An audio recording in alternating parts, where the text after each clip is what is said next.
ప్రతిపాడు నియోజకవర్గంలో ఏలేశ్వరం మండలంలో ఉన్న ఏలేరు రిజర్వాయర్ ప్రాజెక్టును రాజ్యసభ సభ్యులు సానా సతీష్ బాబు ప్రతిపాడు ఎమ్మెల్యే వరపుల సత్యప్రభతో కలిసి పరిశీలించారు. ఈ సందర్భంగా రాజ్యసభ సభ్యులు సానా సతీష్ బాబు మాట్లాడుతూ గతంలో టీడీపీ ప్రభుత్వం హయాంలోనే ఏలేరు ఆధునీకరణ ప్రారంభమైందని, ప్రభుత్వం మారడంతో అది కాస్త ఆగిపోయిందన్నారు. ఏలేరు ఆధునీకరణపై ప్రభుత్వం దృష్టికి పెట్టిందన్నారు. ఏలేరు ప్రాజెక్టుకు భారీగా వరద నీరు వస్తుందని, అవుట్ ఫ్లో పెరిగితే దిగు ప్రాంతాలకు వరదొచ్చే అవకాశం ఉంది. ముంపుకు గురికాకుండా ఎలా మోడిఫికేషన్ చేయాలని దానిపై ఇరిగేషన్ అధికారులతో చర్చించడం జరిగిందని చెప్పారు. రాజ్యసభ సభ్యులు వెంట టీడీపీ జిల్లా అధ్యక్షులు జ్యోతుల నవీన్ కుమార్, టీడీపీ సీనియర్ నాయకులు తోట నవీన్ తదితరులున్నారు.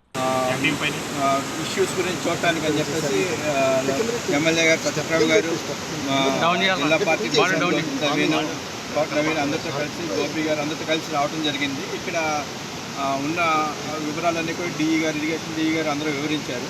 నేను ఈ 24 టీఎంసీ కెపాసిటీ అంటే ఎంత ఇన్ఫ్లో వస్తుంది, ఎంత అవుట్ఫ్లో వెళ్తుంది అన్నీ చూసాం.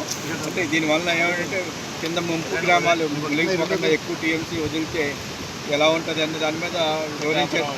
పిఠాపురం కానీ కిర్లంపూడి ఈ ఏరియాలు ముంపు గురవుతే ఎక్కువ వాటర్ రావటం వల్ల నిన్న మొన్న చాలా ఎక్కువ వాటర్ వచ్చింది. కానీ జిల్లా యంత్రాంగం, కలెక్టర్ గారు కానీ, ఇరిగేషన్ అధికారులు కానీ ఎప్పటికప్పుడు చూసుకుంటా దీన్ని ఎంతవరకు సముద్రంలో వదలాలి, ఎంతవరకు స్టోరేజ్ ఉంచాలని చేసుకుంటా చాలా బాగా మేనేజ్ చేశారు. దీనికి శాశ్వత పరిష్కారం కూడా చూడటానికి కొన్ని సలహాలు ఇచ్చారు. దీని తర్వాత ఇరిగేషన్ అధికారులతో కూర్చుని ఈ ఏలేరు దిగువ ఉన్న గ్రామాలకి ముంపు గురి అవ్వకుండా ఎలాగా మోడిఫికేషన్ ఎలా చేయాలి, ఈ విషయాలన్నీ కూడా అధికారులతో నిర్ణయించి ఒక ముందుకు తీసుకెళ్లే కార్యక్రమం చేపడతాం. ఈవేళ ఇంత వాటర్ ఉంది కాబట్టి ఎలా ఉంది పొజిషన్, ఈ వాటర్లో ఎలా ఉంది, చాలా సమస్యలు చెప్పారు. ఈ సమస్యలన్నీ కూడా ఎలా సాల్వ్ చేద్దాం అన్న దాని మీద కూడా మేము ఒకసారి ఇరిగేషన్ అధికారులతోనూ, జిల్లా అడ్మినిస్ట్రేషన్తోనూ, కలెక్టర్ గారితో కూర్చొని జరుగుతుంది.